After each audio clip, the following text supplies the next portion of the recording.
You're listening to Achtung Millwall, broadcasting from the beautiful South Bermondsey. Accept no substitute.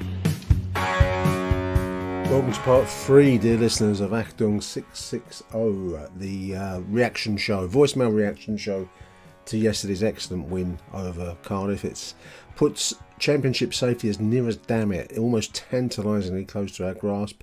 It's going to need a mathematical upset on the grand scale to send us down there, but that's, this is Millwall we're talking about, dear listeners. As I've said already, there's odds of 200 to 1 against us getting relegated at this late stage. Just 3 games to go, 6-point spread down to Huddersfield in the third from bottom position. But like all Millwall fans of any age or standing, you won't be resting easy until that mathematical line is crossed.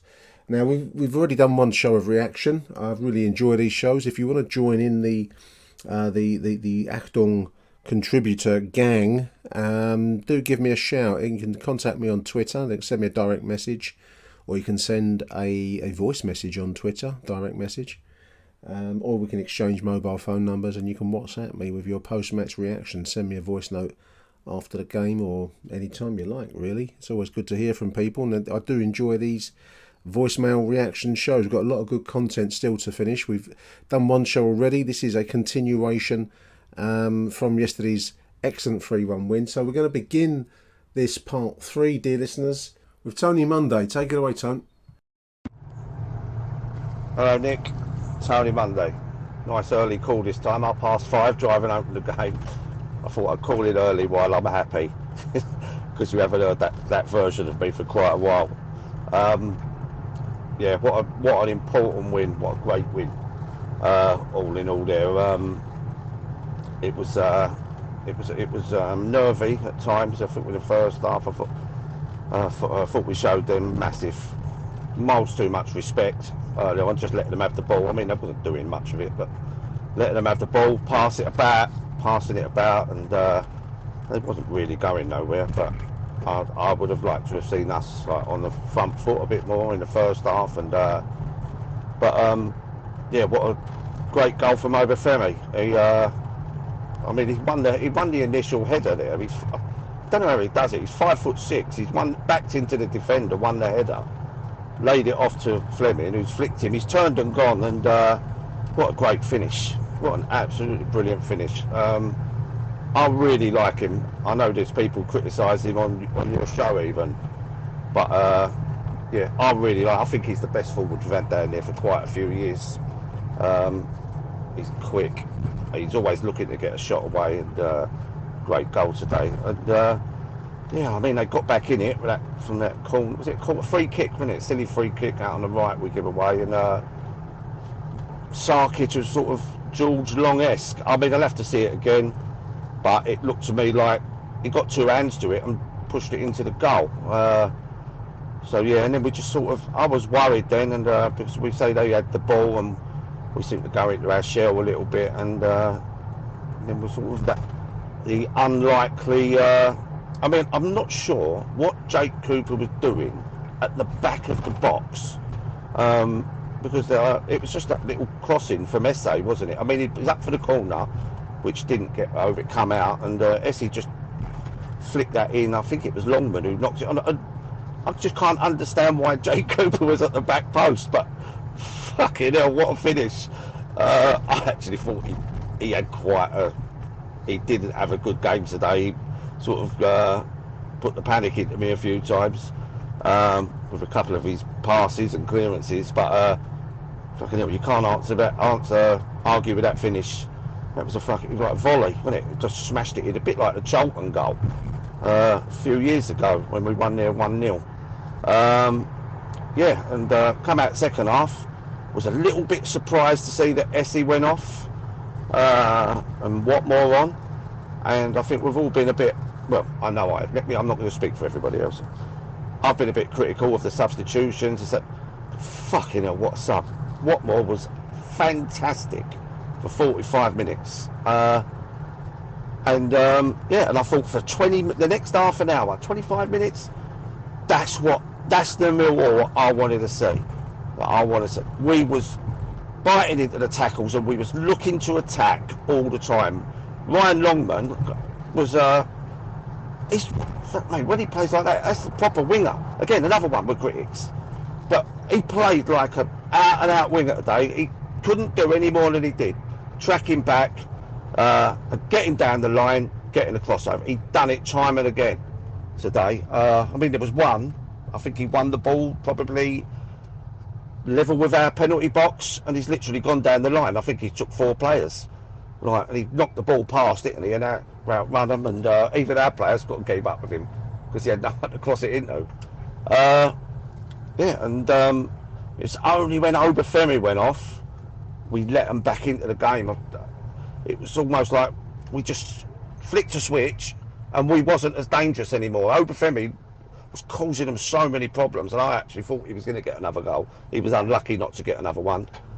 He seemed to be really linking up with Watmore and Fleming.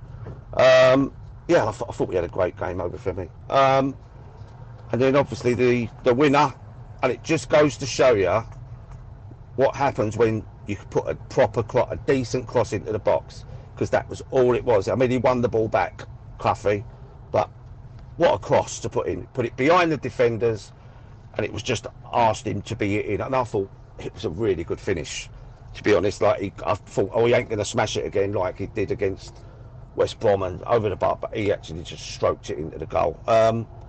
Yeah, I actually really enjoyed the second half. I say just for about 15 minutes, we give the game back to them a little bit, let them back in it, and but that goal, I mean, sewed it up, really. And I can't believe it, I fucking actually enjoyed the game, and that's why I'm ringing in now rather than tomorrow. I might fucking get all my depressive thoughts again overnight. But I was just walking back to the motor, and I just thought the 3 best players today, I thought by a mile, maybe by a mile, but I thought, you know, all players who've come under criticism by a lot of people, and I actually thought that was Obafemi, who I thought was clearly the man of the match, Ryan Longman, who wasn't far behind, and Duncan Watmore, the same. I thought Watmore's running back and closing down, and his threat in attack was just brilliant. That's the player that I thought we'd bought. I mean, we don't see it too often. He goes down to blind alleys occasionally, but I thought the 3 of them was fantastic, really, really good, and a big part of why we won that game, because I say they took the game to Cardiff between the 3 of them in the second half. They caused them a lot of problems, but I hope we sign Obafemi. In the hope we sort of go all out to sign him. I think he went to Burnley for 4 million. I'd hope we could pick him up for 2 million. Because he's better than what we've got. He's very, and I'd like to see us sign. It's going to be Harris in charge next season. We all know that. So I'd like to see Harris buy a bigger centre forward, like a stronger centre forward, and let Obafemi play off of him, because I think he'll probably score 20, 25 goals in a system for playing off of a bigger man, because he's so good. He's such a good player. Yeah, and Longman, I don't know what happens with Longman, but I think over the last 3 or 4 games when he's got a regular run, I think we're seeing the player he can be, because he is a proper winger. He's paced, burning, and you see the other night he's got the occasional. We've seen it twice this season. He's got the occasional worldie in him, and he's sort of a Neil Harris type player. He's industrious, works really hard. So yeah, but as I say, walking back to the motor, and then I'm thinking to myself, like, do you know what? And I've said I'm not renewing my season ticket next season. As you know, I've been saying it for weeks and all that. And then I was thinking to myself, like, I'm not renewing it because the football's shit. It's going to be shit football, the style of football. And then I thought to myself, I've been going for 50 years now. When the fuck has it ever been good? We've probably had 5 or 6 decent seasons in all the time I've been going. The 84-85 season I loved. I thought that was fantastic. 2 wingers, big centre forward, and a player off of him. We had a little bit of a spell with Morrison and Gregory, I'd say, for a season or so. But and we obviously the 2000, like that golden generation of Cahill and Reed and Ifield and all that. But apart from that, we've always been shit. We've always played shit football. We've always been scrappers. So you may see me next season after all. I'm going to have a little think over the next week or two, and I might actually renew. On the subject of Harris, I can't argue with results, can I? I can't. That's one thing I can't argue. He's got the results. 4 wins and a draw at home. Well, who else would have got that? We could have had a top manager in, and they may have got the same thing, but he's got them, and he has got them. Obviously, away from home, it's a bit needs a bit to be desired, but fuck that for now. It doesn't matter. And yeah, so I can't knock him. He's come in, and he's done the job that he was asked to do. And as I say, as I've been saying all along, I'm not too fussed about how we stay up and all that. It was just I'm just looking longer term. But the second half today, for 25 minutes, I thought that's sort of what I want to see, and we've done it. So yeah, let's hope he brings in a strong centre forward, signs over Femi if he can, and let's see if we can have a go next season. And I'm not sure we'll ever trouble the top teams.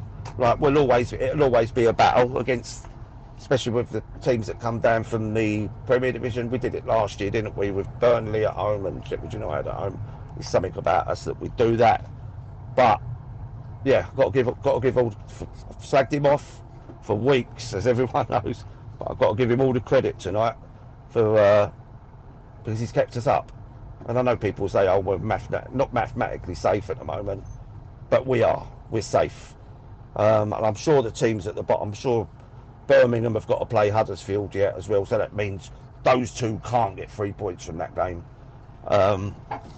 Yeah, he's done what he was asked to do. Hopefully in the last game or two, I'd like to see a couple of the youngsters given a go. That was probably safe, probably not the next game. Maybe just Swansea away or whatever, and just get Marku on, get Mayer on, just see what they can do. Just give them a run out and just see what we're going to do for next season. Because I'd like to think we would be like we was the second half, big in the tackle, biting, closing them down quickly, but then looking to get the ball wide, which we did, and attack quickly. And we did attack quickly in the second half. And as I said, I'm putting that down to those three especially Longman, Watmore, and especially Obafemi, who was brilliant. I'm going to have a good weekend, not this weekend. As I said the other week, it started to fucking get into my mind again and affecting my weekend, and I don't want that to happen. But I'm going to be happy tonight and happy tomorrow. And Nick, you have a good night, and I'll speak to you soon. Ta-ra, mate. Well said, Tone. Well said, mate. I think we probably all go through these kinds of cycles of thinking. I know, I said on one of the previous shows quite recently, I was getting bored of it all, but I really enjoyed Saturday's game, and I think it was that it was enjoyable attacking football. And I think if you want it in a nutshell, I know it's easy to say this stuff, listeners, and hard to do it, but that's kind of all we want, I think, collectively at Millwall. I mean, it's nice to achieve league status and to, if we can get a run in at the, probably realistically at the playoff zone. I doubt we'll ever have the depth of squad in the modern era to seriously challenge for a top two over the course of a season. That's going to be the preserve of the way it is at the moment. The parachute clubs, when they come down, the parachute money clubs. So this season it's Leicester and Leeds and the like. But if we can have enjoyable home games and mid-table respectability at Christmas with their chance of a madcap run in the spring towards the playoffs, then that's all I ask for out of Millwall. And I enjoyed Saturday, and I can't argue with any of the assessments you've made there, Tone. The motivation thing intrigues me. And what I mean by that, listeners, is the way that Neil Harris has come in with a pretty tough set of cards in front of him. You know, it's a poor hand he's been left with. I still can't get quite how the contrast between Joe Edwards and his style of play, which I really enjoyed when it worked, but it wasn't happening, and I get the reason that we had to move him on in the end. But there's still a slight sense of what if about the Joe Edwards, release of from the job. But for better or for worse, Neil Harris motivates Millwall players at the Den, and that's a big key point in any season where we want to finish mid-table, potentially higher. He gets it, and it's a cliched phrase, but he does get it. And as long as we're producing enjoyable attacking football with strong players, the likes of Obafemi, you've mentioned there, Tone. That's all you want to see at the Den. So a big thank you there to Tony Monday. I was just trying to think of the great seasons I've enjoyed. I think we're all going to say the same season, so I won't go through them all because I think we know them all off by heart. But no, in general, ain't many great seasons following Millwall. That's not what we go. We're more of a cup tie, big moments kind of club, I suppose. But anyway, I might save it up for another podcast. Big thank you, Tony. Let's go for John Rankin now, and then Rob Abbott to follow John. Hello, Nick. John Rankin just calling in after a brilliant home win against Cardiff City. I was more concerned with this game than the Leicester game, to be honest with you. After watching Leicester play against Plymouth, they looked really ineffective up front, Leicester against Plymouth. And I kind of thought, after watching Cardiff beat Birmingham, that Cardiff would be more of a handful, and I think they were. But we played ever so well. I was very impressed with Millwall. Again, going through the team, solid at the back. Ryan Leonard, another fantastic game. Jeff Tanganga, really playing well. Very cool, calm and collected. Jake Cooper, great game, and what a fantastic goal. That was a really good finish, because that was an acute angle with a goalkeeper bearing down on him to slot that in. Brilliant second goal, just before half-time. And Danny Mack, really good performance. In front of them, Billy and Sav played really well. And I think all the front men, especially Michael Obafemi, what a game he had. Romain Esse, good impact in the first half. And Zian Fleming playing out on the other flank. Another really good game. Putting himself about. He set up the first goal, so he got the assist for Obafemi, who finished beautifully. And we were looking good at 1-0. The Cardiff goal, it was in the CBL end where we sit, and it was pretty weak actually. It was a bit like, it wasn't as good as Tanganga's goal against Birmingham, but it was from a free kick and it's pretty soft. The guy just sort of nodded it down and it crept in the corner, and I thought this is going to be either a real sucker punch and we end up folding and losing 2-1, or we're going to go on, and we went on. Great. Came out the second half. Fantastic Millwall performance in the second half. I mean, we were all over them. They had spells, Cardiff, as you would expect. They got some very good players. They pass the ball around nice, play out from the back and play around in the midfield and make chances and get down the wings and all this kind of stuff. But really, the second half was ours. We were all over them, applying pressure, especially down the right-hand channel. We were very good down there, and that was kind of, the marker of the game, really. So we came out 2-1 up, and I just thought that if we don't get some sort of points out of all this pressure we're applying, then they're bound to nick an equaliser. But fantastic breakaway by Brooke Norton-Cuffy down that right-hand side again, centred the ball, and Duncan Watmore finished the goal and did a brilliant celebration, took his shirt off and got a booking, but kind of thought, sod it, who cares? And I think that goal may have secured our place in the Championship for next season. So really good day at the Den. Good performance. Let's hope we can go on and have a result.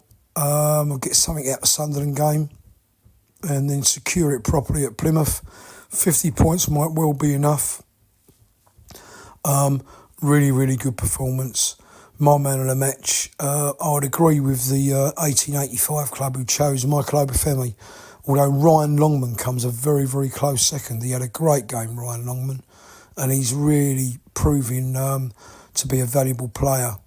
So Neil Harris obviously knows something about football because he got slated when he was picking old Longbow, but Longbow played well. So anyway, Longbow to Strongbow, there you go, how about that? So anyway, come on you lawyers. Hi Nick, how are you? Rob Abbott here from Dublin. Just sending a message in regards to yesterday's quality performance and victory against Cardiff City. Cracking day for the club, cracking day for me personally. Took my 17-month-old little boy to his first game, and my dad was there as well. My dad's a season ticket holder, so the three of us had a great little family day out. My little boy, I think he enjoyed it. Going on to the match though.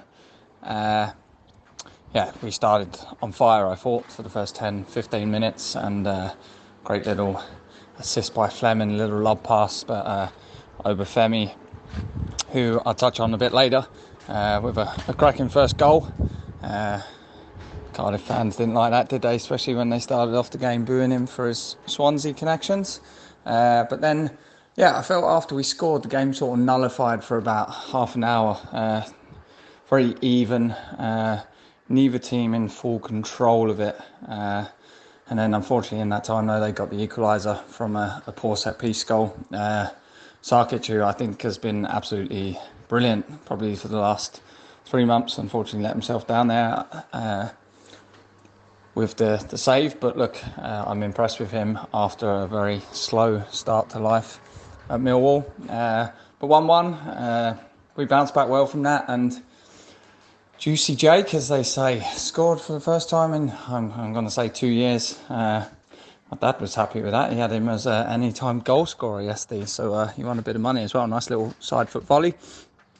Then into the second half, wow. That was brilliant, I thought. Non-stop, we were on the front foot the whole time. I think Cardiff had one long-range shot that Sarkic dealt with at 2-1, but apart from that, it was all Millwall. So fair play to Harris, fair play to the team. Yeah, and that third goal was in a way not a matter of time, but yeah, it sealed the deal, and good little ball by Brooke Norton-Cuffy, and a nice easy finish by Watmore. But look, overall a really good performance, good atmosphere in the second half. Liked how we played on the front foot. We were constantly on the attack, and yeah, players wise, Obafemi, he had a cracking game. Overall, Ryan Longman was very impressive. Saw a tweet there about an hour ago. I can't remember who it's from. That Longman's he's only 23, and is he worth trying to get in the summer on a permanent deal? Because lost a few games. He's shown his potential when he's on the wing. He puts in a good ball. I personally think it's probably worth trying to get him in full time in the summer. But other mentions, I thought Billy Mitchell was excellent.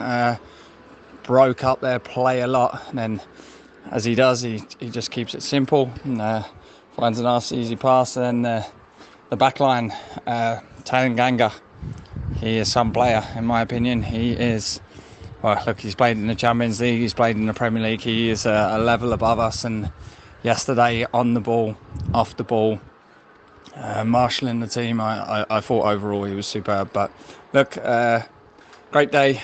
I think that should see us safe personally, but yeah, I hope we just finish the season now on a high, and we go and get something at Sunderland, and put in a good display away from home. I'm pretty confident we're going to beat Plymouth at home, because Harris has come in to do the job to keep us up. He's going to do that, and he's turned the den into a fortress, which is excellent. Really enjoyed yesterday, and I'm sure 99% of the crowd that were there enjoyed that performance. But hope all is well. Geez, I've waffled on for 4 minutes here. Take care, chat soon. Big thank you, Rob. And before Rob, John Rankin, I want to congratulate you, Rob, on bringing your boy along. 17 months old, first game. I was 12 when I first started going, so he's beat me by a long way there.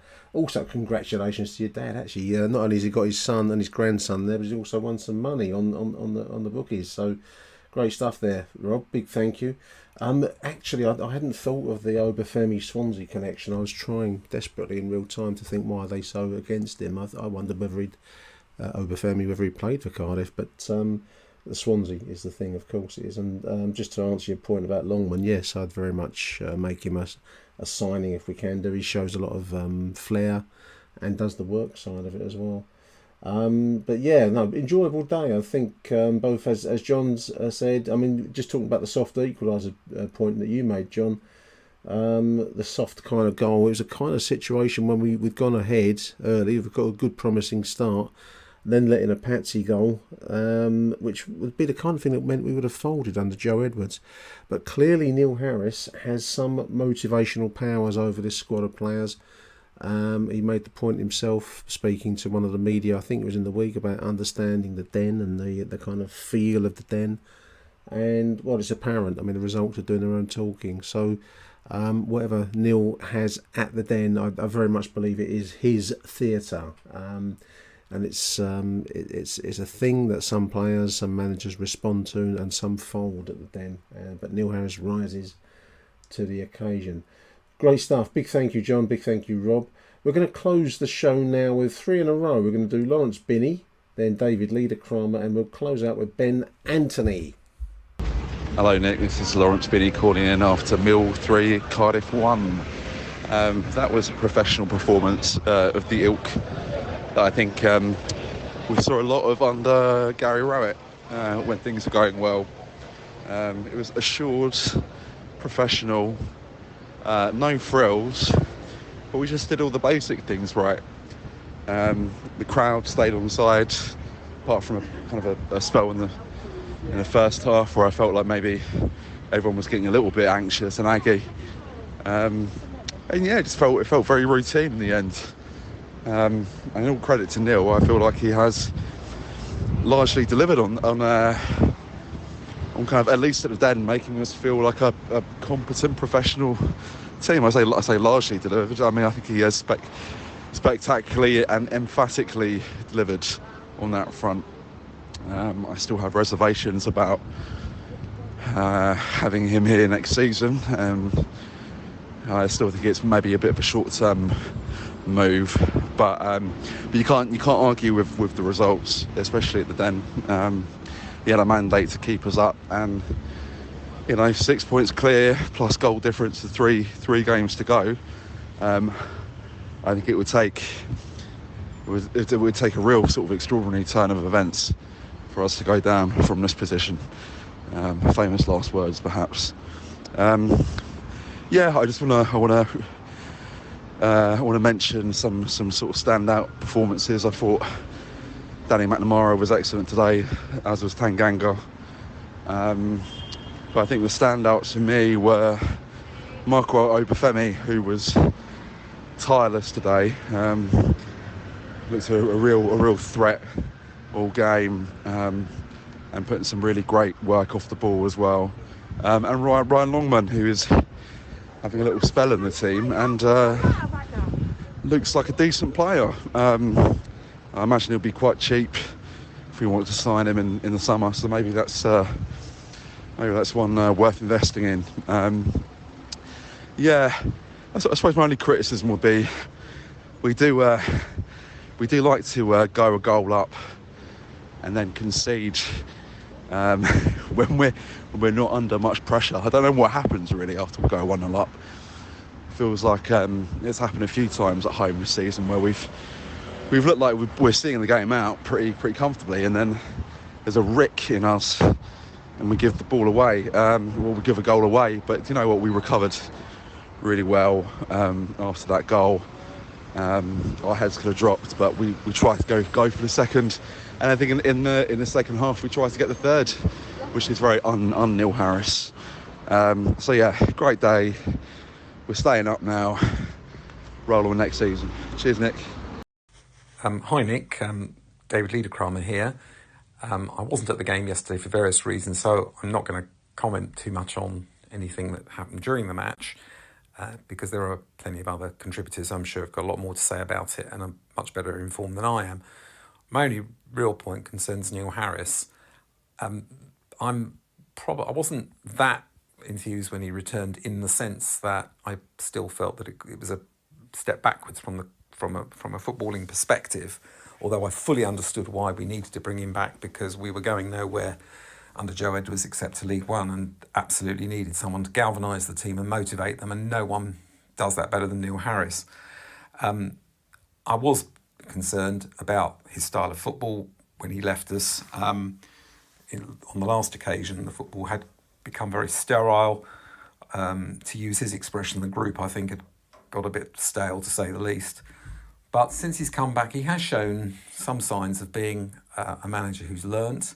I think some of the passages of play, from what I've seen, obviously not yesterday, but in other games where I've been, show that actually we can play football under him, and it's actually quite attractive. And of course, there's nothing more attractive than winning games. If you don't win games, then everything is a bit tedious.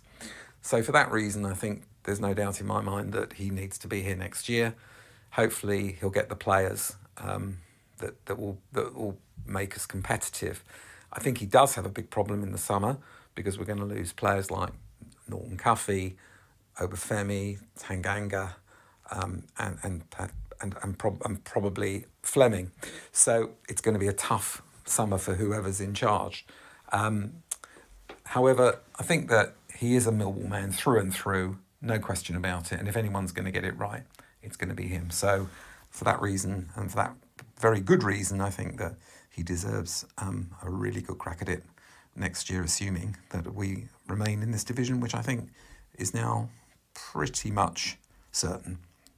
Okay, over and out. Come on, you Lions. Hello, Nick. Hello, listeners. Ben Anthony here, calling in after the 3-1 win against Cardiff yesterday. Sorry I've not been in touch very much lately. I've been quite busy, so I don't think I've called in since the last international break. And it's been quite a rocky period since then. Obviously, we had those two really terrible results, followed by, this absolutely fantastic week for us, which I think, has pretty much secured safety for us in the Championship next season. So that's absolutely fantastic news and a really great achievement. Much like everyone else, I think I was pretty despairing last week, very frustrated and irritated by a squad of players that haven't delivered. Let's be honest, they've not delivered what we felt they were capable of this season. And there's still a big mess to clear up, I think. This is a massive summer for us, but we can only focus on the here and now and the job that Neil Harris has done. And this week, I think he has done it. So, yeah, we've got to talk about the positives for this one, and I think that was a really great performance from us. The last two games, it's sort of finally we've turned up in the second half matches, and that's made the difference and brought 2 wins for us. Yesterday felt like or this week perhaps has felt like a bit of redemption for this squad. And for the club in general. I think it has secured us that safety and perhaps redeemed the club. Some doubters of Neil Harris, I think that he's redeemed himself this week. And then I think Ryan Longman, who I was absolutely slating and didn't rate at all, has turned in 2 absolutely superb performances this week, and of course scored a world-class goal in midweek. You can talk about Obafemi, another player that I didn't particularly rate, who took his goal really well yesterday and has turned in a couple of really good performances. Perhaps coincidence that there's competition on the bench, perhaps not, who knows. But yeah, he's sort of finally delivered. I thought there was redemption for Jake Cooper, who put in a really solid defensive performance in midweek and of course got his, I think, first goal of this season yesterday, and also, played well in defence again. You can talk about even Duncan Watmore, who hasn't delivered consistently and came on and played well in the second half and scored a goal. And Romain Esse, who's not had his chance, got a start, and some doubters that he can do it from the start. I thought he played really well in the first half. So, yeah, a day of redemption for the club and for particular players yesterday. And a really great achievement to have got such a dominant win, and probably secured championship status for another year. So yeah, real positives. I just wanted to give a shout out to Billy Mitchell, who I think was absolutely superb again yesterday, and was one of the game-changing players in midweek. So what a week he's had. So shout out to him, possibly, man of the match material for yesterday. So a really, really great feeling, and long may it continue. All right, come on you Lions. Cheers, Ben, and thank you to David and before him, Lawrence. Some really good content on this show, listeners. Ben, I like the word redemption. It's an interesting word, interesting choice of word for this squad, because I'll include myself. I really doubted their spine. Neil Harris has made reference to it in some of his post-match conversations pitchside about how people have told him that this squad of players can't play at the Den, and they haven't. There's been many occasions where this squad of players in their various guises have let us down in big situations at the Den. So that there's no smoke without fire on that. But I wonder whether, at the risk of overplaying it, over dramatising it, if you like, we've put the ghost of Blackburn, that 3-4 loss at the end of last season, whether we finally put it to rest with the recent performances, certainly in the midweek against Leicester, and then yesterday, a hard-fought win over a team that maybe once we would have folded against, especially with the Patsy equalisers we've said a few times on both of these voicemail shows. So no, redemption's a good word. It's an interesting choice of word. David, Neil Harris, he is a Millwall man. I think you've hit the nail on the head there, mate. I can't see how he will not be in charge across the summertime and into next season. Obviously, football management is a results business, so you're only ever as good as your last 2 or 3 results, and 3 losses, and you're in the midst of a slump, aren't you? So it's going to be interesting to see what kind of squad we can form, whether we can retain at least some of the loan players on permanent signings. I think Obafemi will be expensive. Whether he's going to be too expensive or not, only James Berylson can answer that question. Tanganga probably is England under 21, under 20 player. Probably going to be out of our range, sadly. But it will be interesting to see what else we can do in terms of our own talent, whether the likes of Alex Mitchell and Chinna Coley at Bromley, whether they have the oomph to step up into regular first team championship football. We'll find out whether the clubs see that they've got that. And as Lawrence said, it was a no frills result, a no frills approach, but give me good basic attacking football, and I will go home a happy boy. And I think that was very much the vibe that I picked up all around me in Block 1 around the Den yesterday. The sounds of status quo rocking around the Den. So you don't have to deliver sophisticated cuisine to make it successfully at the Den, dear listeners. So anyway, there we are. That's the end of part 3 of the voicemail show.